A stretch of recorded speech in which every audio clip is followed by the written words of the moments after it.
Hello students, good morning. How are you students? You are most welcome to 11th class chemistry English medium for NCERT CBSE. Students, our chapter first is going on. In this chapter, we are going to study about concentration of a solution.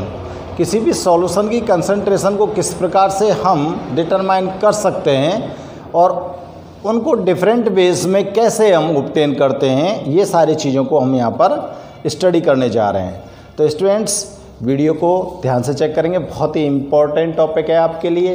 ये 12th class तक आपके काम आता है और इस topic पर based different type के न्यूमेरिकल्स होते हैं। इन फार्मूलाज को आप ध्यान से चेक करेंगे, फार्मूलाज को लर्न भी करना चाहिए आपको, ठीक है ना। और अगर अब आपको वीडियो पसंद आए तो लाइक करो और कमेंट्स करो। ओके स्टूडेंट्स, तो let we start our video. तो आप यहाँ पर क्या स्टडी करने जा रहे हो? Concentration of solution. तो फर्स्ट ऑफ ऑल आप ये चेक करो स्टूडेंट्स कि सॉल्यूशन क्या होता है। सॉल्यूशन आप किस तरह से ऑब्टेन कर सकते हो। तो देखो स्टूडेंट्स, सॉल्यूशन ऑब्टेन करने के लिए क्या करते हैं हम, सॉल्यूशन किस तरह से ऑब्टेन होते हैं। ये इस कंटेनर के अंदर मैंने वाटर फिल कर लिया यहाँ पर, और इस वाटर के अंदर मैं ऐड कर रहा हूँ 50 ग्राम शुगर, ठीक है ना। और शुगर को ऐड करने के बाद मैंने इसको मूव करा दिया टीस्पून से। अब मूव कराने के बाद ये जो शुगर इस वाटर के अंदर सॉल्युबल हो गई। जब ये शुगर इसके अंदर सॉल्युबल हो गई स्टूडेंट्स, तो ये शुगर सॉल्युबल होने के बाद इसको मैं अनडिस्टर्ब्ड कंडीशन में छोड़ दूं, ठीक है ना। और अनडिस्टर्ब्ड कंडीशन में छोड़ने के बाद अब इसको आप चेक करो, क्योंकि इसके अंदर जो ये शुगर के पार्टिकल हैं वो डिजॉल्व हुए हैं। तो क्या डिजॉल्व होकर वो किसी एक पार्ट में है या यूनिफॉर्मली इसमें डिस्ट्रीब्यूटेड है, ये चेक करें। तो देखो स्टूडेंट्स, आप इसको यहाँ से टेस्ट करो, यहाँ से टेस्ट करो, यहाँ से टेस्ट करो, यहाँ से, यानी कि डिफरेंट प्लेसेस से आप इसको टेस्ट कर सकते हो। जहाँ से भी आप इसको टेस्ट करोगे वहीं से आपको ये कैसा लगेगा, स्वीट, मीठा लगेगा, क्योंकि शुगर इसके अंदर ऐड है। तो स्टूडेंट्स, आपने शुगर को डाला था यहाँ पर, और यहाँ पर डालने के बाद इसको थोड़ा सा हमने मूव कराया था। मूव कराने के बाद ये शुगर इसके अंदर जब डिजॉल्व हो गई, तो डिजॉल्व होने के बाद शुगर पार्टिकल्स यूनिफॉर्मली इसके अंदर कंप्लीटली डिस्ट्रीब्यूटेड हो गए। तो ये एक मिक्सचर फॉर्म हो गया। क्या फॉर्म हो गया? ये मिक्सचर फॉर्म हो गया।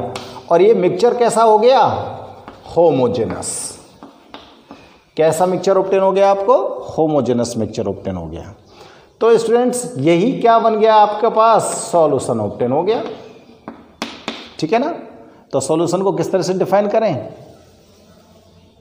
ए homogeneous of mixture of two or more than two substance is called solution, ठीक है ना। बोल सकते हैं ना इसकी डेफिनेशन। अब इसमें किसी भी सॉल्यूशन के अंदर ध्यान रखो, सॉल्यूशन के अंदर मेनली 2 कंपोनेंट्स होते हैं। सॉल्यूशन के कितने कंपोनेंट हैं? 2। वो कौन कौन से? 2 कंपोनेंट कौन कौन से हैं स्टूडेंट्स? तो देखो, एक तो आप इसके अंदर लेते हो क्या? सॉल्यूट। और दूसरा क्या लेते हो? सॉल्वेंट। एक तो क्या होता है आपके पास? सॉल्यूट, और दूसरा क्या होता है? सॉल्वेंट। सॉल्यूट तो क्या कौन सा है? अब ये जो मिक्सचर बना हुआ है इसमें, इस सॉल्यूशन में सॉल्यूट और सॉल्वेंट को हम आइडेंटिफाई करें तो स्टूडेंट्स, यहाँ पर शुगर ये तो सॉल्यूट है और वाटर ये सॉल्वेंट है। तो कैसे बोल सकता हूँ मैं? जो लेस अमाउंट में, कैसे अमाउंट में? लेस अमाउंट में, वो तो क्या है? सॉल्यूट। क्या है? सॉल्यूट। और जो मोर अमाउंट में लिया है आपने जो भी पार्ट, वो क्या है? सॉल्वेंट है, ठीक है ना। यानी कि ये तो डिजॉल्व होने वाला है और ये डिजॉल्व करने वाला है, ये चीज़ हमको ध्यान में रखनी है। तो मैं इसको डिफाइन कर देता हूँ, ठीक है ना, सॉल्यूशन को। तो नोट करें, a homogeneous mixture of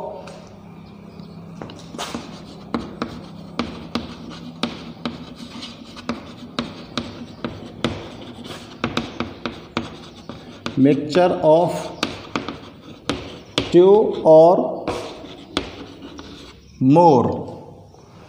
or more than two substances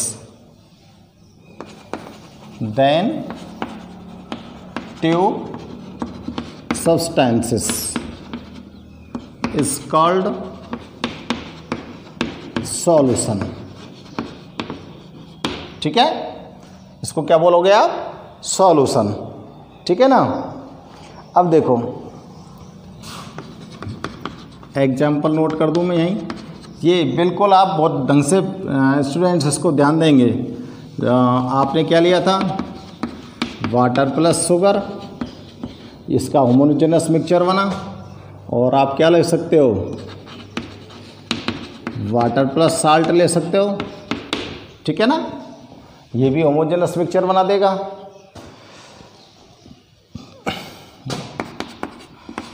There are two components of solution। कितने कंपोनेंट बताए मैंने? 2 कंपोनेंट। कौन कौन से? Solute and solvent. एक तो सॉल्यूट बताया था, दूसरा सॉल्वेंट। तो आप लोग ध्यान रख सकते हो, solution equal to solute plus solvent. इस तरह से आप ध्यान रख सकते हो सॉल्यूशन किस तरह से फॉर्म हुआ। ठीक है ना। तो सॉल्यूट क्या होगा और सॉल्वेंट क्या होगा, इसको चेक कर लेते हैं। ठीक है ना, फटाफट से चेक कर रहा हूँ बच्चों में, क्योंकि ये आपको एक्सप्लेन भी कर चुका हूँ मैं एक बार। तो देखो सॉल्यूट क्या है? Those component which present in less amount, those component which present in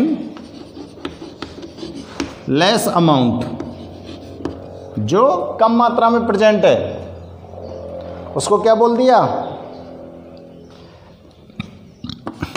in any solution is called solute। ठीक है ना। अब देखो सॉल्वेंट,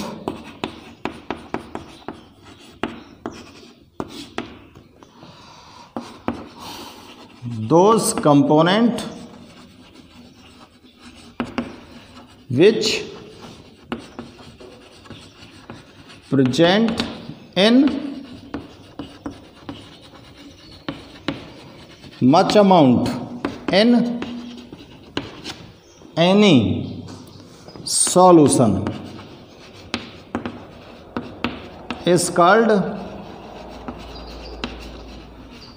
solvent। क्लियर है यहाँ तक? आपको सॉल्यूशन की डेफिनेशन आ गई, सॉल्यूशन के कंपोनेंट आ गए, कंपोनेंट को हमने समझ लिया कौन कौन से कंपोनेंट होते हैं। अब देखो एक चीज़ और मैं आपको यहाँ पर बता देता हूँ कि किसी भी सॉल्यूशन की जो फिजिकल स्टेट होती है, फिजिकल स्टेट समझते हो ना कि सॉल्यूशन सॉलिड है, सॉल्यूशन गैस है, सॉल्यूशन सॉलिड भी हो सकते हैं, सॉल्यूशन गैसेस भी होते हैं, सॉल्यूशन लिक्विड भी होते हैं। हमको ऐसा नहीं सोचना है कि सॉल्यूशन ओनली लिक्विड ही हो सकता है। ठीक है ना, ऐसा नहीं सोचना है, क्योंकि सॉल्यूशन जो होता है वो स्टूडेंट सॉलिड प्लस सॉलिड का भी सॉल्यूशन होता है, गैस प्लस गैस का सॉल्यूशन होता है, लिक्विड प्लस लिक्विड का सॉल्यूशन होता है, और लिक्विड प्लस सॉलिड का भी सॉल्यूशन होता है, और गैस प्लस लिक्विड का भी सॉल्यूशन होता है, और सॉलिड प्लस गैस का भी सॉल्यूशन होता है। सब तरह के सॉल्यूशन प्रेजेंट हैं इस नेचर के अंदर। ठीक है ना, लेकिन वो सब के सब कैसे हैं? होमोजेनस मिक्सचर हैं। तो स्टूडेंट्स सॉल्यूशन जो है उसकी जो फिजिकल स्टेट होती है, अब ये जो मैं बोल रहा हूँ ना कि सॉलिड सॉल्यूशन है, लिक्विड सॉल्यूशन है, या गैसेसियस सॉल्यूशन है, ये फिजिकल स्टेट ही तो बोल रहा हूँ मैं सॉल्यूशन की। तो सॉल्यूशन की ये जो फिजिकल स्टेट है ये किस पर डिपेंड करती है, और कैसे हम पता लगाते हैं कि किसी भी सॉल्यूशन की फिजिकल स्टेट क्या है? तो देखो फिजिकल स्टेट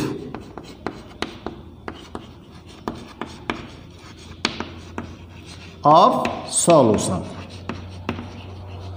बहुत ही शॉर्ट में बता रहा हूं और एक ही लाइन बताऊंगा आपको मैं। आप किसी भी सॉल्यूशन की फिजिकल स्टेट को चुटकी बजाते ही आइडेंटिफाई कर लोगे, ठीक है ना। तो देखो students, the physical state of any solution is depend on the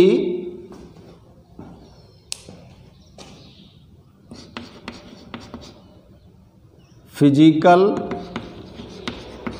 state of solvent। ठीक है, क्या ध्यान रखना है कि सॉल्वेंट की जो फिजिकल स्टेट है वही सॉल्यूशन की फिजिकल स्टेट होगी, ये ध्यान रखना है।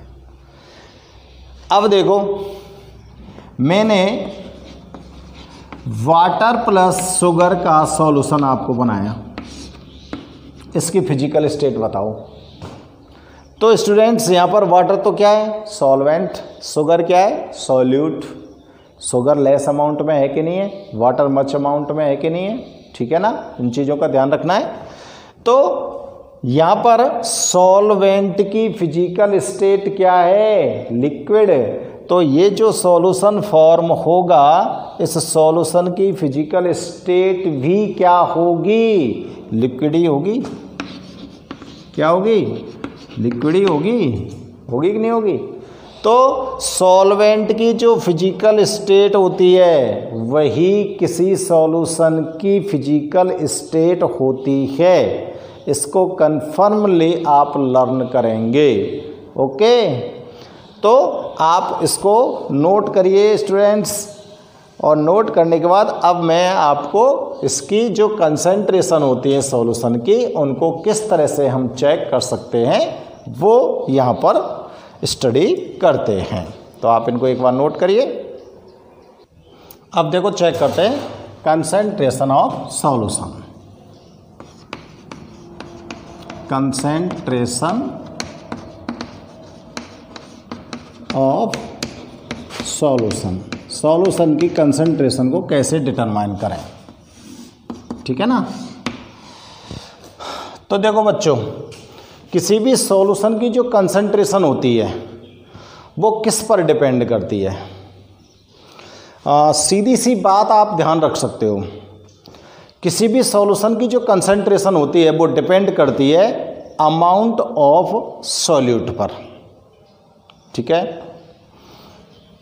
किसी भी सॉल्यूशन की the concentration of solution is depend on the amount of solute.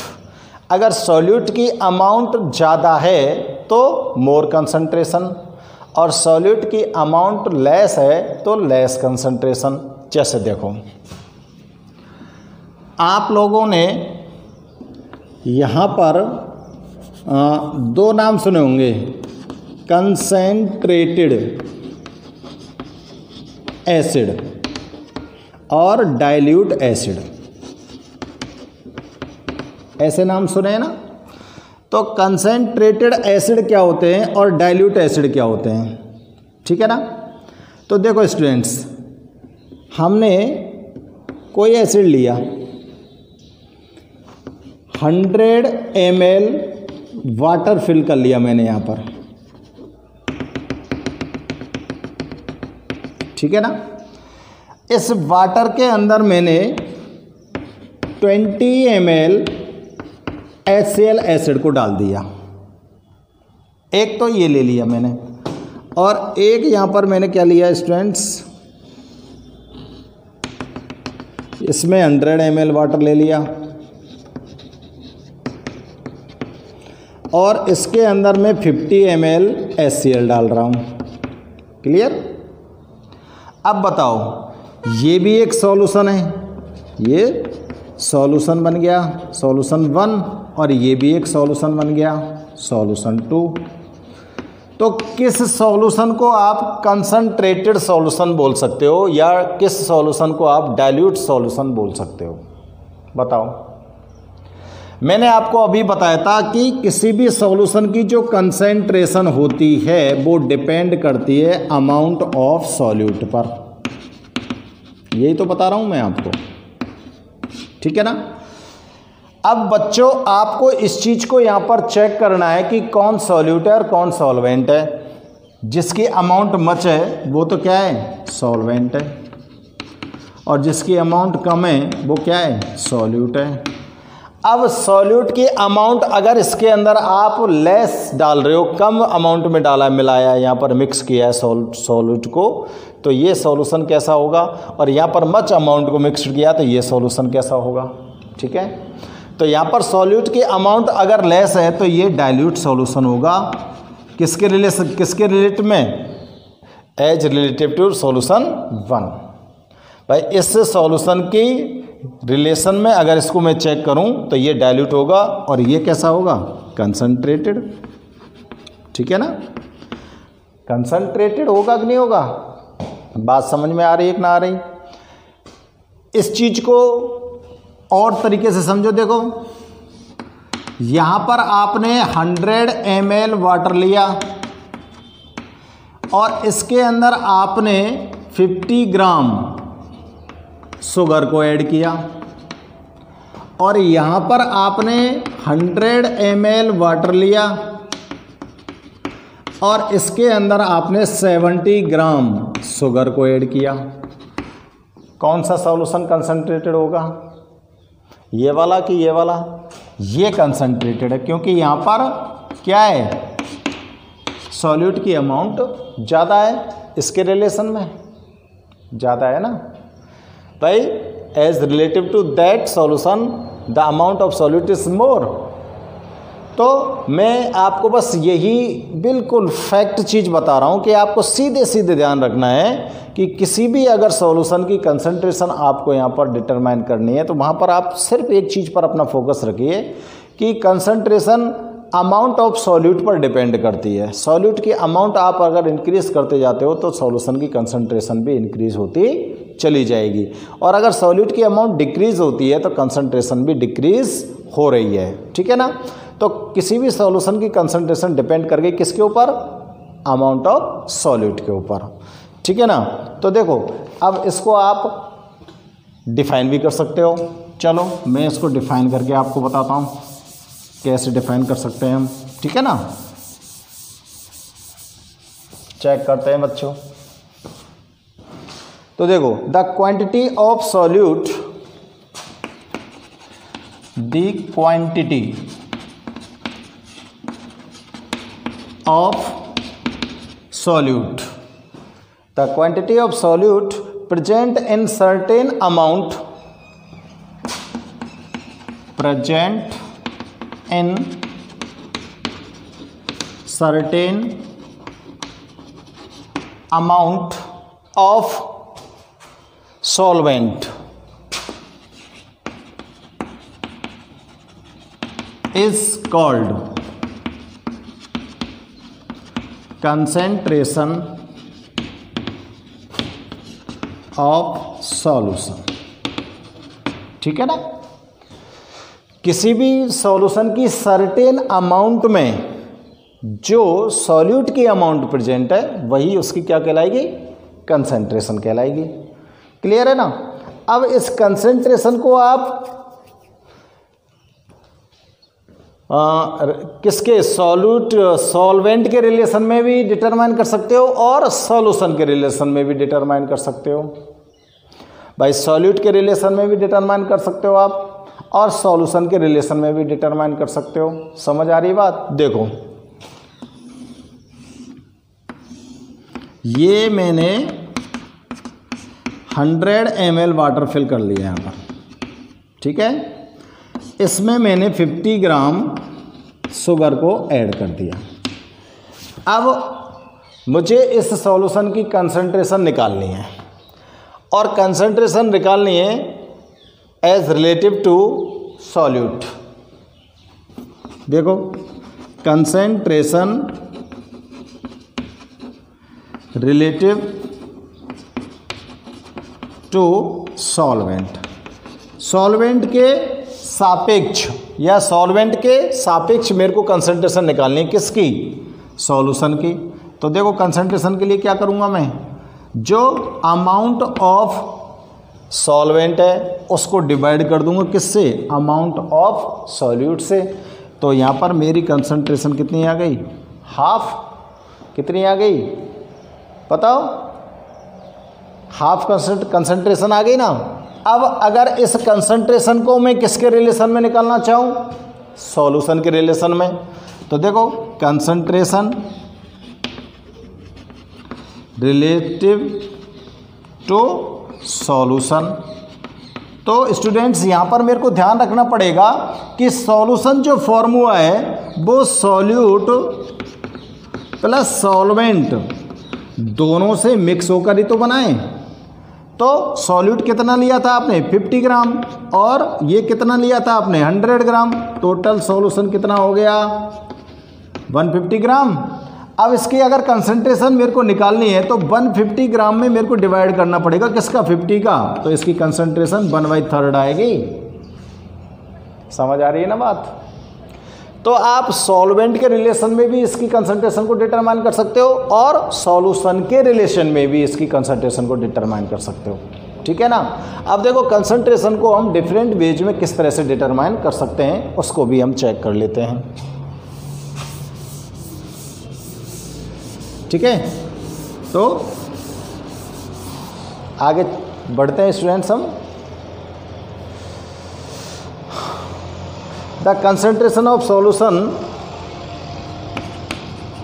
the concentration of solution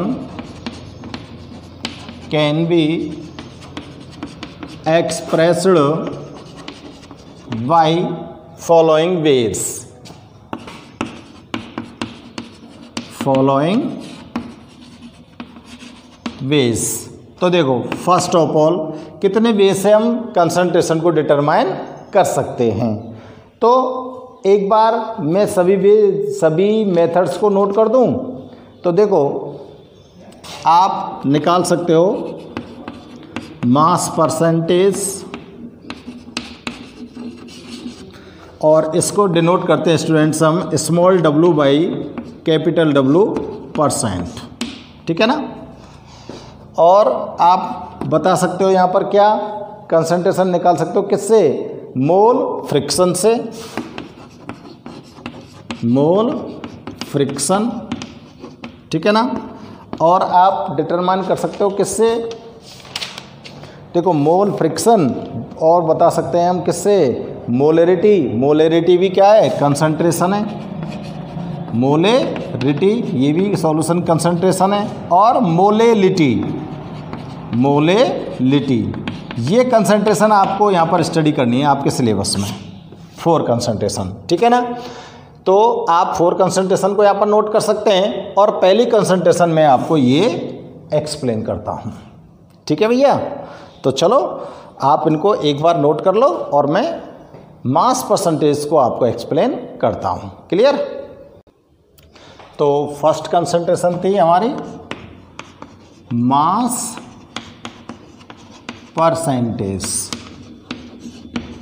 किससे डिनोट कर रहे थे? Small w by capital W %। देखो मास परसेंट का मतलब क्या होता है, मीन्स क्या होता है?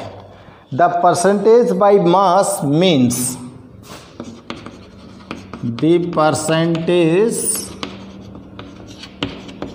बाई मास मीन्स, इसका मतलब लिख रहा हूं मैं, mass means the mass of the solute, the mass of the solute in gram. Solute का मास लेना है आपको किसमें? ग्राम में। इन ग्राम्स प्रेजेंट इन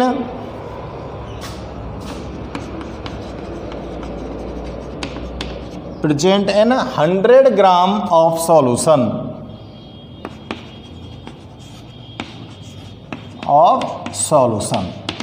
यानी कि 100 ग्राम सॉल्यूशन के अंदर सॉल्यूट के कितने ग्राम प्रेजेंट हैं वो उसकी मास परसेंटेज होती है। ठीक है ना। तो देखो फॉर्मूला कैसे बना सके हम, यहाँ को फॉर्मूला बनाओ,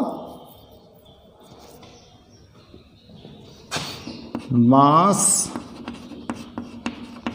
परसेंटेज इक्वल टू क्या बनेगा, मास ऑफ सॉल्यूट किस में लेना है, ग्राम में, डिवाइडेड बाई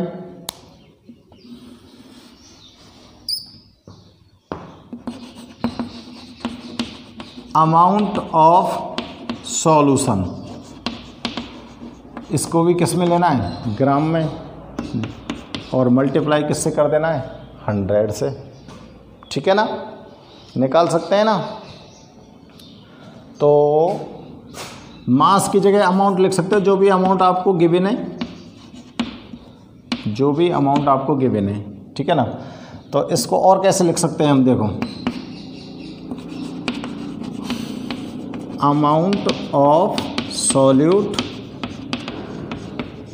ग्राम बटे divided by amount of solute gram में प्लस अमाउंट ऑफ सॉल्वेंट, ये भी किस में, ग्राम में, इनटू 100। ये वाला फॉर्मूला आप यूज़ करोगे किसके लिए, मास परसेंटेज के लिए। ठीक है ना। तो चलो मास परसेंटेज के लिए ये वाला फॉर्मूला यूज़ करते हुए एक न्यूमेरिकल एक क्वेश्चन सॉल्व करते हैं। ठीक है ना भाई, आप लोग इस फॉर्मूले को नोट कर लो, मैं इसको इरेज करता हूँ और फिर एक क्वेश्चन सॉल्व करते हैं अभी तुरंत ही। ठीक है ना, नोट हो गया ना। क्वेश्चन सॉल्व करता हूँ मैं और उस क्वेश्चन में बताते हैं आपको कि किस तरह से हम इसको यूज़ करेंगे। तो देखो, a solution is prepared by, question दे रखा है आपके लिए, a solution is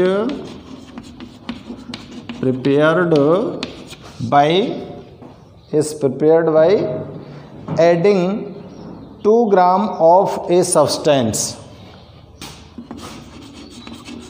adding 2 gram of a substance. कोई सॉल्यूशन बनाया गया है जिसमें 2 ग्राम सॉल्यूशन सब्सटेंस को ऐड किया गया है, सब्सटेंस ए, 2 सब्सटेंस है ए, 2 18 ग्राम ऑफ वाटर। ठीक है ना। अब आपको कैलकुलेट करना है the mass percentage of the solute. Calculate the mass percentage of solute. ठीक है ना, सॉल्व करना है। अब देखो, सब्सटेंस ए की अमाउंट है 2 ग्राम और 18 ग्राम वाटर के अंदर ये ऐड किया गया है, तब सॉल्यूशन फॉर्म हुआ है। तो आपके पास सब्सटेंस दिया हुआ है, तो amount of, first of all देख लेते हैं हम, अमाउंट ऑफ सॉल्यूट। तो सॉल्यूट कौन होगा स्टूडेंट्स, सब्सटेंस ए। ठीक है ना, ब्रैकेट में लिख देता हूं मैं यहाँ, सब्सटेंस ए, कितनी अमाउंट है, 2 ग्राम दे रखी है। ठीक है ना, और अमाउंट ऑफ, ये क्या है बताओ, सॉल्वेंट। सॉल्वेंट क्या दिया है आपको, वाटर, कितना है, 18 ग्राम। ठीक है ना। तो अब निकालनी है आपको mass percentage equal to amount of solute in gram divided by. अब देखो सॉल्वेंट की वैल्यू दे रखी है, ये ध्यान रखना, आपको क्या दे रखी है, सॉल्वेंट की वैल्यू। तो आपको क्या बनाना है, सॉल्यूशन बनाना है। तो चलो मैं पहले सॉल्यूशन बना देता हूँ, चाहे मत बनाओ तुम सॉल्यूशन, ठीक है ना। तो यहाँ पे लिखो अमाउंट ऑफ सॉल्यूट, ठीक है ना, into plus amount of solvent into 100, ठीक है ना भाई सॉल्यूशन तभी तो बनेगा, सॉल्यूट की अमाउंट को और सॉल्वेंट की अमाउंट को ऐड कर दोगे तभी तो सॉल्यूशन फॉर्म होगा। अब नोट करो, अमाउंट ऑफ सॉल्यूट कितना है, 2 ग्राम, ठीक है ना। अमाउंट ऑफ सॉल्यूट कितना है, 2 ग्राम। अमाउंट ऑफ सॉल्वेंट कितना है, 18 ग्राम। तो कितना होगा, आ गया 2 ग्राम अपॉन 20 ग्राम। ग्राम से ग्राम कट को 2 से ये 10 बार 1/10। तो आपकी मास परसेंटेज कितनी आई, 1/10%, ठीक है ना। यानी कि जो सॉल्यूट है वो 10 पार्ट सॉल्वेंट के डिजॉल्व है, किसमें, सॉल्वेंट में, तब सॉल्यूशन फॉर्म हो रहा है, ठीक है ना। ये चीज़ आपको क्लियर हो रही है कि नहीं हो रही है, मास परसेंटेज, ठीक है। अब आप लोगों को और भी न्यूमेरिकल्स कराएंगे, एक आध और क्वेश्चन करा देंगे, लेकिन अब आज के इस वीडियो में बस इतना ही, और नेक्स्ट वीडियो में आपको एक आध क्वेश्चन और करा देंगे और कंसंट्रेशंस को भी एक्सप्लेन करेंगे। ओके स्टूडेंट्स, गुड बाय जी। 1 मिनट यहाँ पर चेक करते हैं हम, एक चीज़ भूल रहे हैं हम, मल्टीप्लाई 100 भी तो है, ठीक है ना। क्या है, मल्टीप्लाई 100, तो 10 से 10 बार गया, तो मास परसेंटेज वैल्यू कितनी आई आपकी, मास परसेंटेज वैल्यू 10% आवेगी भाई। मल्टीप्लाई 100 भी तो था, ये भूल गए थे हम, यहाँ भी मल्टीप्लाई 100 करना था, ठीक है ना। तो 2 से ये 10 बार कट गया और 10 से ये 10 टाइम्स कट गया, तो मास परसेंटेज कितने आ गए, 10% सॉल्यूशन। यानी कि 10% अमाउंट सॉल्यूट की प्रेजेंट है सॉल्वेंट के रिलेशन में, ठीक है ना। तो ये अब क्वेश्चन आपका सॉल्व हुआ है ठीक से। तो थोड़ी सी मिस्टेक हुई थी स्टूडेंट्स, ठीक करना है।